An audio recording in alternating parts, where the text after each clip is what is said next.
ഉപകരണങ്ങളോടെ താരയിൽ ഈ ദിവ്യകാരുണ്യത്തിൽ എഴുന്നള്ളിരിക്കുന്ന ഈശോയെ കാണാം.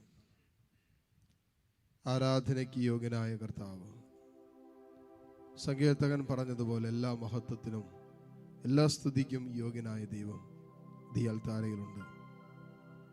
ആ കർത്താവിനെ ആരാധിച്ചുകൊണ്ട് നമുക്ക് പ്രാർത്ഥിക്കാം. പരിശുദ്ധ പരമ ദിവ്യകാരുണ്യനാഥനായ ഈശോയ്ക്ക് എന്നേരവും ആരാധനയും സ്തുതിയും പുകഴ്ചയും ഉണ്ടായിരിക്കട്ടെ. കണ്ണു തുറന്ന് ഈ ദിവ്യകാരുണ്യത്തിലേക്ക് നിങ്ങൾ എവിടെയായിരിക്കുന്നോ ആ ഇടത്തിൽ നിന്നും കർത്താവിനെ കാണട്ടെ. മൊബൈലിലാകാം, കമ്പ്യൂട്ടറിലാകാം, TV-യിലൂടെ ആകാം. നിങ്ങൾ ഏത് സാധ്യതയിലൂടെയാണ് തമ്പുരാനെ കണ്ടുകൊണ്ടിരിക്കുന്ന അറിയില്ല. ഈ ദിവ്യകാരുണ്യത്തിലേക്ക് കണ്ണു തുറന്ന് നോക്കുക.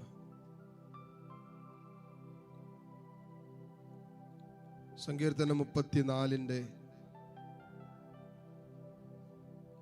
5-ാമത്തെ തിരുവചനം നമ്മൾ ഓർമ്മിപ്പിക്കുന്നത്, അവിടത്തെ നോക്കിയവർ പ്രകാശിതരായി. അവിടത്തെ നോക്കിയവർ പ്രകാശിതരായി. ഒരു കൂട്ടിച്ചേർക്കുന്ന ഒരു കാര്യമുണ്ട്, അവർ ലജ്ജിതരാകുകയില്ല.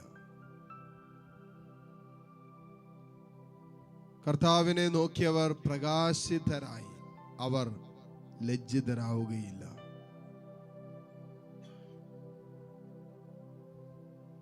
കണ്ണു തുറന്ന് കർത്താവിനെ കാണാം.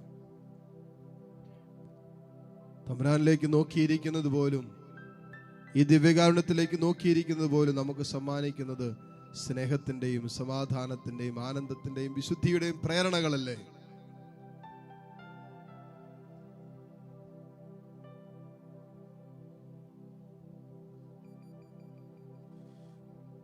ഇതാ കർത്താവിന്റെ സാന്നിധ്യത്തിൽ നിന്നും വിശുദ്ധ ജീവിതത്തിന്റെ പ്രേരണകൾ, ഇൻസ്പിരേഷൻസ് നമ്മളിലേക്ക് കടന്നു വരുന്ന സമയമാണ്. തമ്പുരാന്റെ സാന്നിധ്യത്തിൽ നമ്മൾ ഇരിക്കുമ്പോൾ നമുക്ക് ലഭിക്കുന്നതൊക്കെ നന്മയായിട്ടുള്ള പ്രേരണകളല്ലേ? ആത്മാർത്ഥതയോടെ തമ്പുരാന്റെ സാന്നിധ്യത്തിൽ ഇരിക്കുന്ന ഒരു ജീവിതത്തിന് കിട്ടുന്ന പ്രേരണ എന്നാ? പാപം ചെയ്യാനുള്ള പ്രേരണയാണോ? ആരെങ്കിലും ദ്രോഹിക്കാൻ, ഉപദ്രവിക്കാനുള്ള പ്രേരണയാണോ?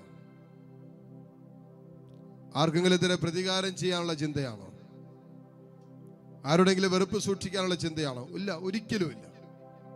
ഇത് കർത്താവിന്റെ സാന്നിധ്യമാണ്. ഇത് ജീവിക്കുന്ന ദൈവത്തിന്റെ സാന്നിധ്യമാണ്. ഇത് സ്നേഹം തന്നെയായ ദൈവത്തിന്റെ സാന്നിധ്യമാണ്.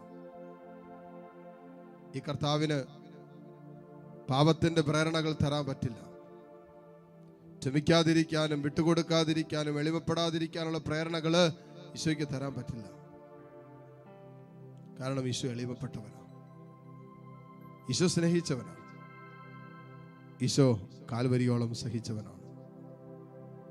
അവൻ നമ്മുടെ പാപങ്ങൾക്ക് വേണ്ടി കാൽവരിയിൽ പരിഹാരം ചെയ്തവനാണ്. എല്ലാവരോടും ക്ഷമിക്കാൻ കാൽവരിയുടെ നെറുകയിൽ 3 ആണികളിൽ പിടഞ്ഞ് ഇഞ്ചിഞ്ചായി മരിക്കുന്ന സമയത്തും ഈശോ പഠിപ്പിച്ചതാണ്.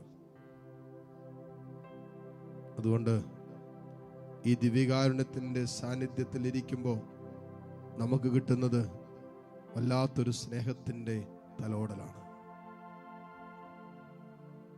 ക്രിസ്തുവിന്റെ സ്നേഹത്തിന്റെ നനവാണ് നമ്മൾ അനുഭവിച്ചു കൊണ്ടിരിക്കുന്നത്. സുവിശേഷത്തിന്റെ അത്ഭുതകരമായ വെളിപ്പെടുത്തലുകളാണ് നമ്മളിലേക്ക് വെളിപ്പെട്ടുകൊണ്ടിരിക്കുന്നത്. തമ്പുരാനെ, ഈ കൂട്ടായ്മയിലായിരിക്കുന്ന ഓരോ മകനെയും മകളെയും നിന്റെ സാന്നിധ്യം കൊണ്ട് ഇപ്പോൾ സ്പർശിക്കണമേ. നിന്നെ നോക്കിയവരെല്ലാം പ്രകാശിതരായെന്ന് നീ പറഞ്ഞല്ലോ. കർത്താവിതാ, ഞങ്ങൾ കണ്ണു തുറന്ന് നിന്നെ കാണുന്നു. ബാഹ്യ നയനങ്ങൾ മാത്രമല്ല, ഞങ്ങളുടെ ആത്മീയ നയനങ്ങളെ ഞങ്ങൾ തുറന്നു പിടിക്കുന്നു.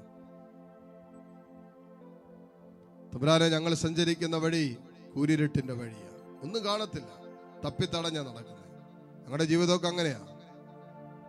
മുന്നിൽ ഒന്നും കാണാൻ പറ്റാത്ത അവസ്ഥ, മുന്നോട്ട് പോകാൻ പറ്റാത്ത രീതിയിൽ അന്ധകാരം വ്യാപിച്ചിരിക്കുന്ന ജീവിതത്തിന്റെ മേഖലകൾ. തപ്പിത്തടഞ്ഞ ജീവിതം മുന്നോട്ട് പോകുന്നത്.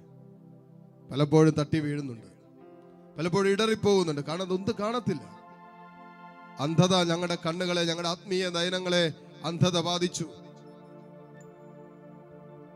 ഞങ്ങളുടെ കാതുകൾക്ക് ആത്മീയ ഭദ്രതയും ബാധിച്ചു. അതുകൊണ്ട് ഒന്നും കേൾക്കാൻ പറ്റുന്നില്ല. ദൈവത്തിന്റെ സ്വരം കേൾക്കാനോ ദൈവത്തെ കാണാനോ അവന്റെ സ്നേഹം അറിയാനോ അനുഭവിക്കാനോ ഒന്നും പറ്റണില്ല. ഈശോയേ, അത്ഭുതകരമായ നിന്റെ സാന്നിധ്യം ഈ കൂട്ടായ്മയിലെ ഈ നിമിഷം വെളിപ്പെടുത്തുന്നതിനെ ഓർത്ത് ഞങ്ങൾ നന്ദി പറയുന്നു. നിന്റെ സ്നേഹത്തിന്റെ അത്ഭുതകരമായ തലോടല് ഈ കൂട്ടായ്മയിലേക്ക് നീ നൽകിക്കൊണ്ടിരിക്കുന്നതിനെ ഓർത്ത് നന്ദി പറഞ്ഞ് പ്രാർത്ഥിക്കുന്നു. കർത്താവേ, നിന്റെ സുഖപ്പെടുത്തുന്ന കരം ഇപ്പോൾ ഈ മക്കളുടെ മേൽ നീട്ടുന്നതിനെ ഓർത്ത് നന്ദി പറഞ്ഞ് പ്രാർത്ഥിക്കുന്നു. എല്ലാ മക്കളും കരങ്ങൾ ഈശോയിലേക്ക് നീട്ടിപ്പിടിച്ച് സ്തുതിച്ചുകൊണ്ടിരുന്നേ ഈ കൂട്ടായ്മയിൽ കർത്താവിന്റെ അത്ഭുതകരമായ സ്നേഹത്തിന്റെ വെളിപ്പെടുത്തലുകൾ കർത്താവ് നൽകുന്ന സമയമാണ്. മക്കളെ വിശ്വാസത്തിൽ ഏറ്റെടുത്ത് കർത്താവിനെ സ്തുതിക്കട്ടെ.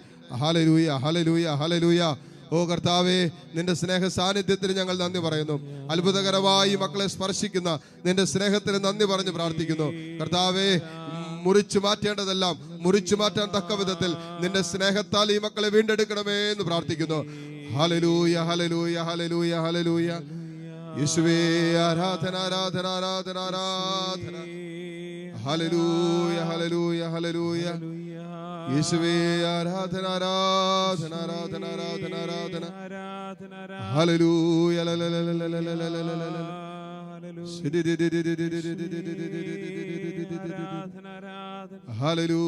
Hallelujah, hallelujah. ഈശോയെ ആരാധന. Hallelujah, hallelujah, hallelujah, hallelujah. ഈശോയെ ആരാധന, ആരാധന, ആരാധന, ആരാധന, ആരാധന. Hallelujah, hallelujah, hallelujah. ഈശോയെ ആരാധന, ആരാധന.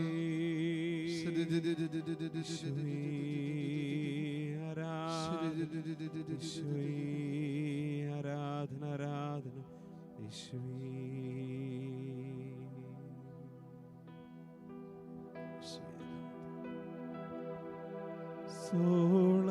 സോളമനേക്കാൾ മൂടിയില ലില്ലിപ്പൂവുകളണിപ്പോ,